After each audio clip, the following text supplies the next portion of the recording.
Investments ఎలా ఉన్నాయి?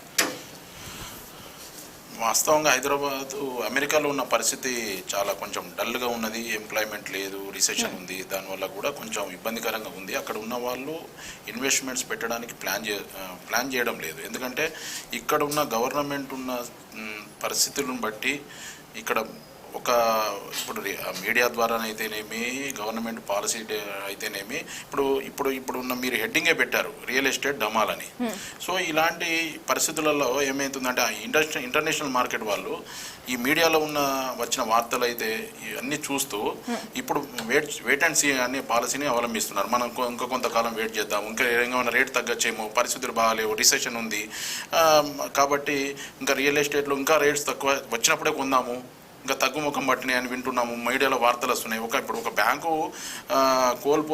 కోలాప్స్ అవుతుందని చెప్పినప్పుడు ఒక ప్యానిక్ ఎలా అవుతారో పబ్లిక్, మా ఫండ్స్ పోతున్నాయి, మా డబ్బులు పోతున్నాయి, ఆ బ్యాంకు కోలాప్స్ అవుతుందని ఎట్లయితే ప్యానిక్ అయిపోతున్నారో, ఈ రియల్ ఎస్టేట్ డమాల్ అనే గత సంవత్సరంన్నర కానించి మీడియా అయితేనేమి, ఇతరత్ర అన్ని వర్గాలు, ప్రతిపక్షం అయితేంది సర్వే సంస్థలు రిలీజ్ సర్వే చేస్తున్నా కూడా దాని పబ్లిసిటీ ఎక్కువ, ప్రాపగండా ఎక్కువ అయిపోయింది. ఎక్కువ అవడం వల్ల కూడా ఇంటర్నేషనల్ బయ్యర్స్ రావడం లేదు, తగ్గిపోయారు. అంటే వెయిట్ చేస్తున్నారు. ఇంకా ఇప్పుడు సిచ్యువేషన్స్ బ్యాడ్గా ఉన్నాయి కదా, ఇప్పుడు ఇన్వెస్ట్ చేయడం ఎందుకు, ఇంకా రేటు పెరగడం లేదు. లాస్ట్ 1 year నుంచి ఇప్పటి వరకు ₹1 కూడా రేట్ పెరగలేదు. ఏ సంస్థ కూడా రేట్ పెంచి అమ్మడం లేదు. ఇప్పుడు పెద్ద పెద్ద సంస్థలు హై రైజ్ అపార్ట్మెంట్స్ కట్టేవాళ్ళు 1.5 year నుంచి రేట్ పెంచలేదు. జస్ట్ 100-200 రూపీస్ అంటే రేట్ పెరుగుతలేదు అంటే దాన్ని బట్టి మనం అర్థం చేసుకోవచ్చు. ఇంటర్నేషనల్ ఫండ్స్ రావడం లేదు. ఎందుకంటే వాళ్ళు పెట్టడానికి ఆలోచిస్తున్నారు. ఇంకా వెయిట్ చేద్దాము, ఇంకా రేట్ తగ్గుతుందట, మనకు మార్కెట్ పరిస్థితి బాగలేదు కాబట్టి ఇంకా తగ్గినప్పుడే మనం కొనుక్కుందాం. ఇప్పుడు మార్కెట్లో ఎవరైనా కూడా రేట్ పెరుగుతుంది అనుకున్నప్పుడు స్టెప్ తొందరగా తీసుకుంటారు. కానీ ఇక్కడ సిచ్యువేషన్ అలా లేదు. రేట్స్ తగ్గుకుంటూ పోతున్నాయి కాబట్టి 20%, 30% చుట్టుపక్కల పరిసర ప్రాంతాలలో ఎకరాల భూములు 30% రేటు తగ్గినాయి. 20-30% రేట్లు తగ్గినాయి. సో ఒక రకంగా చూస్తే వాస్తవంగా this is the buyers time start అయింది. ఇప్పుడు కొనుక్కోవచ్చు. ఒక నాణానికి రెండో వైపు ఇప్పుడు ఇన్వెస్టర్స్ ఎవరైతే లాంగ్ టర్మ్ ఇన్వెస్ట్మెంట్ పెట్టుకోవాలనుకున్న వాళ్ళు 3-4 సంవత్సరాలు తర్వాత 5 సంవత్సరాల తర్వాత అమ్ముకుందాము, లాంగ్ టర్మ్ ఇన్వెస్ట్మెంట్ చేసుకునే వాళ్ళకి మాత్రం ఇది మంచి అవకాశం. బార్గెనింగ్ కెపాసిటీ పెరిగింది.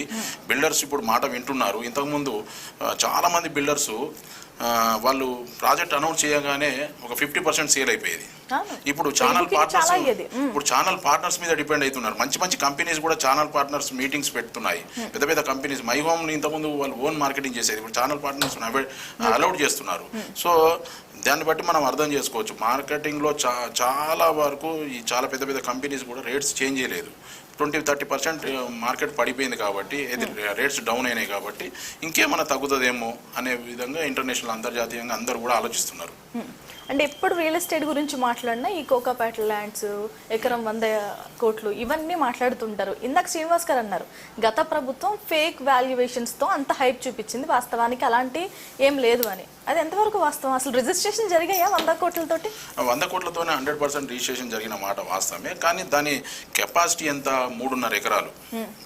ఇప్పుడు కోకాపేటలో నియోపోలీసులో దాని టికెట్ సైజు 3.5 ఎకరాలు మాత్రమే 100 కోట్లకు పోయింది. మిగతాదంతా కూడా 60 కోట్లు, 65 కోట్లు, 70 కోట్ల వరకే ఆగిపోయింది. ఒక టికెట్ సైజు 100 కోట్లు అమ్ముడుపోయినంత మాత్రాన అదే చుట్టుపక్కల అదే ఆ రోజే జరిగిన వేలంలలో 70 కోట్లు యావరేజ్గా పోయింది. So average rate 70 CR. కాబట్టి ఏదైనా మన చిన్న వ్యాపారి కూడా ఏం చేస్తాడు, తన వస్తువును అమ్ముకోవడానికి వాస్తవంగా కూడా మార్కెట్ను ముందుకు తీసుకురావడానికి ఖచ్చితంగా భూమి తీసుకురావడానికి ప్రయత్నం చేస్తాడు. నేను అదే అంటున్నాను. గత గవర్నమెంట్ చేసింది, ఈ గవర్నమెంట్ ఎందుకు చేయొచ్చు కదా. మరి అదే గవర్నమెంట్ అదే పద్ధతిని అదే ఫాలో అయితే మంచిదే కదా.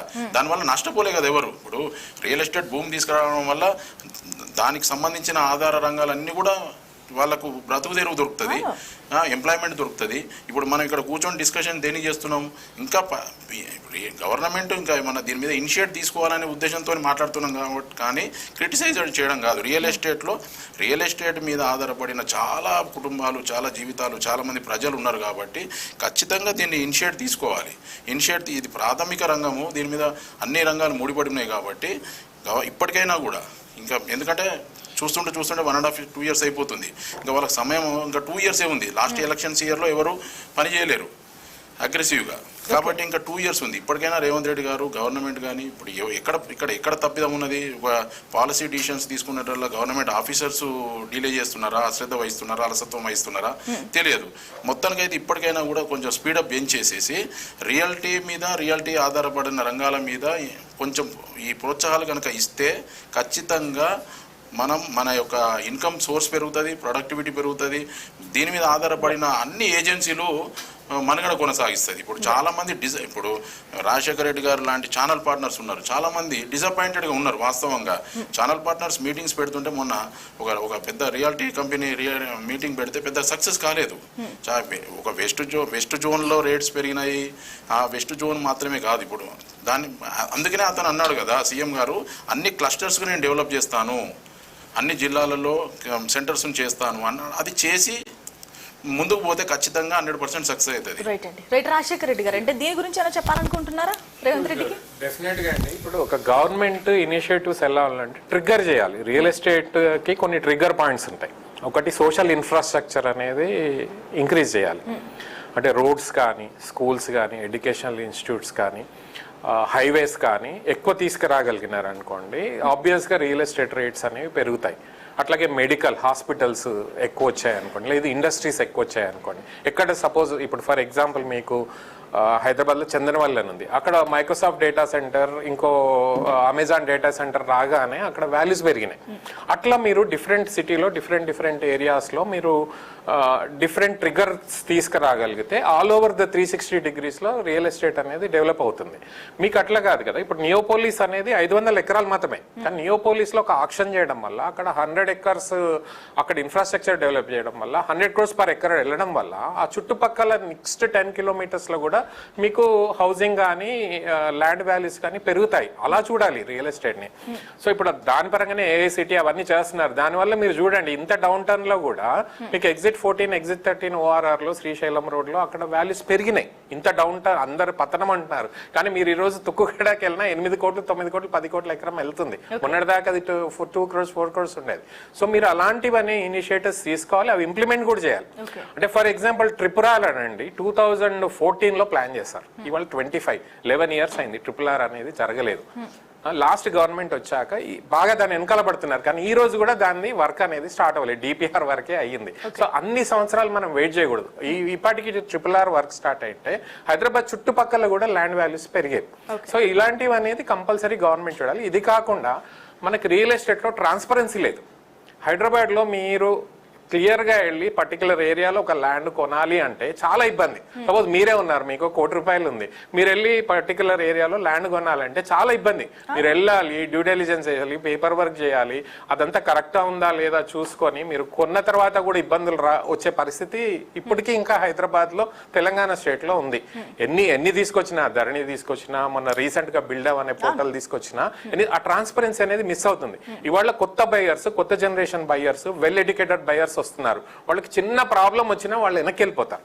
సో అది జరగకూడదు. ఇవాళ మీరే ఉన్నారు, మీరు వెళ్ళి